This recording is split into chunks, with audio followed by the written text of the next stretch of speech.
wilayah koloni Portugis Timur Timur yang berbatasan dengan Indonesia sedang mengalami krisis politik. Di Timur Timur muncul 3 parpol besar yang memanfaatkan kebebasan yang diberikan pemerintah Portugis. Pemersatuan Demokratik Rakyat Timur Timur ingin menjadi bagian dari Portugal. Front Revolusioner Kemerdekaan Timur Timur, pemerintahan yang radikal yang ingin merdeka.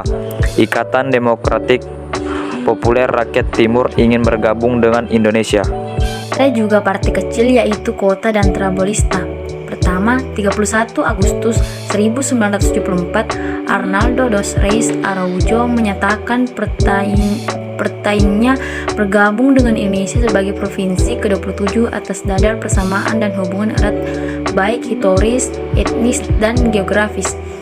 Kedua, Indonesia menanggapi positif karena takut kalau Timur jatuh ke komunis, tetapi juga Indonesia tidak menerima begitu saja.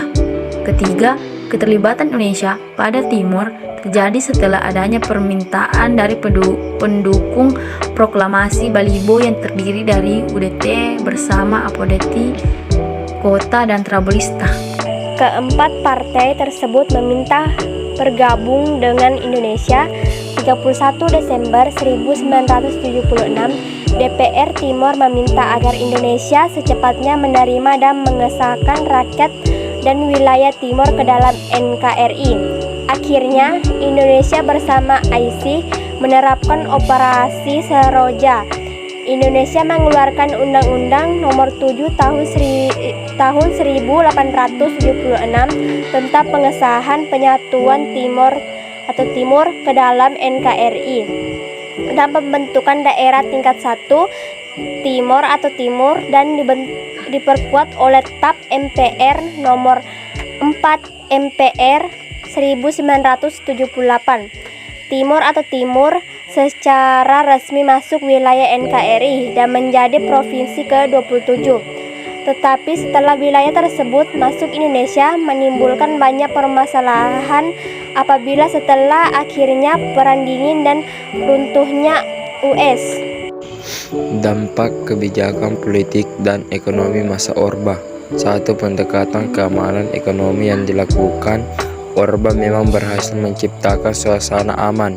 2. Membangun ekonomi berjalan baik atau Indonesia menjadi negara swasembada pangan. 3. Penurunan angka kematian bayi, kemiskinan meningkat, kesehatan dan pendidikan juga meningkat drastis. Dampak Orba di sisi politik dan ekonomi juga berdampak negatif. Pemerintah Orba bersifat otoriter, sentralitas otoriter dalam segala aspek kehidupan.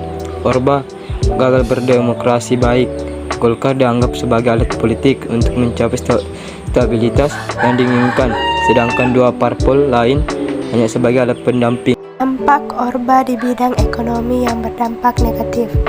Karena terlalu memfokuskan pertumbuhan ekonomi, akhirnya berdampak pada budaya korupsi bagi para pejabat. Distribusi hasil pembangunan dan pemanfaatan dana untuk pembangunan tidak dibarengi kontrol yang efektif, akhirnya dana tersebut disalahgunakan. Pertumbuhan ekonomi tidak dibarengi dengan terbentuknya akses dan distribusi yang merata, akhirnya berdampak pada kesenjangan antara kota, desa, kaya, miskin, pertanian, dan industri. Pelanggaran HAM, peristiwa Pulau Buru, Malari, Tanjung Priuk, Marsina, tragedi Trisakti, dan lain sebagainya. Dengan situasi politik dan ekonomi yang meningkat, maka Soeharto dinobatkan sebagai Bapak Pembangunan, tapi seolah bermakna karena ketidakmerataan di wilayah yang justru menjadi penyumbangan terbanyak seperti Riau, Kalimantan, Papua, yang mana hal ini menyebabkan terpuruknya perekonomian Indonesia menjelang akhir tahun 1997.